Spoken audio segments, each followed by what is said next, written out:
गोदान मोनसे भिडिअ लानानै फिन खेबसे आङो चेनेलाव फैफिनबावनाय जाबाय जायफ्रा मोजां मोनो नायलांनो हागोन बिदिब्ला रायजोफोर नोंथांमोना मिथिखाबाय भिडिअआ मानि सायाव जागोन बारा गोलाव खालामा जागायलांदिनि त आङो आपडेट्सखौ होलांदिनि आरोना त फारि फारिनो त बिदिब्ला नायलांबाय थादो जागायलांदिनि ड्रेगन फिथाइया जा बरिया मोननानै दङ नै गोजा जाखाबाय आरोना हाब्रु जाजोब्बाय नै दै होनानै मैयाबो दै होदोंमोन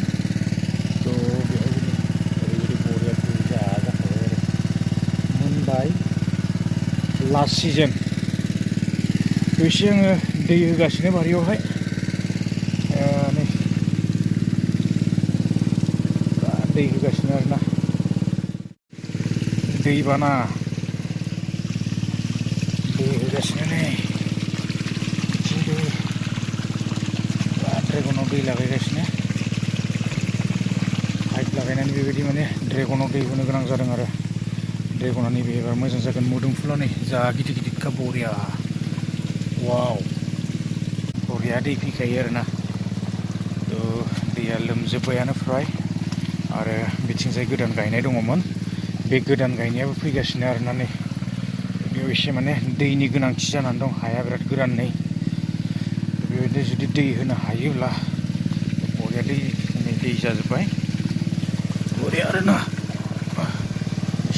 दैया मार्च स्पिडाव फैयो नै पुरा लोमजोबसिगोन बेयो एसे बिथिंसे गासोबना होबा थांजोबसिगोन आरो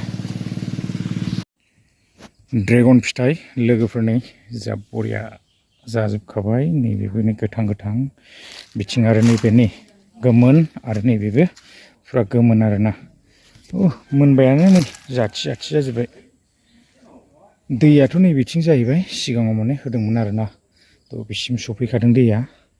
हाबजाला बारा माने हाब्रु जायो दिनैहाय बेरफुंजानि एसे बारियाव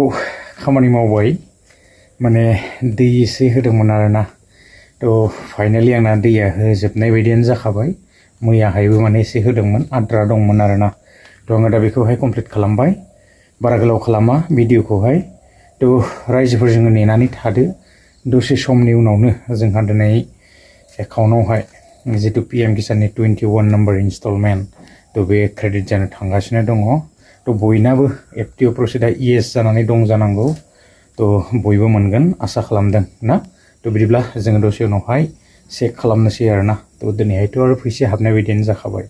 त आपडेट्सआ बेखिनियानोमोन बयबो नेनानै थादो बारा गोलाव खालामला नेक्स्ट भिडिअ लोगो मोनगोन गोजोन्थों बाय बाय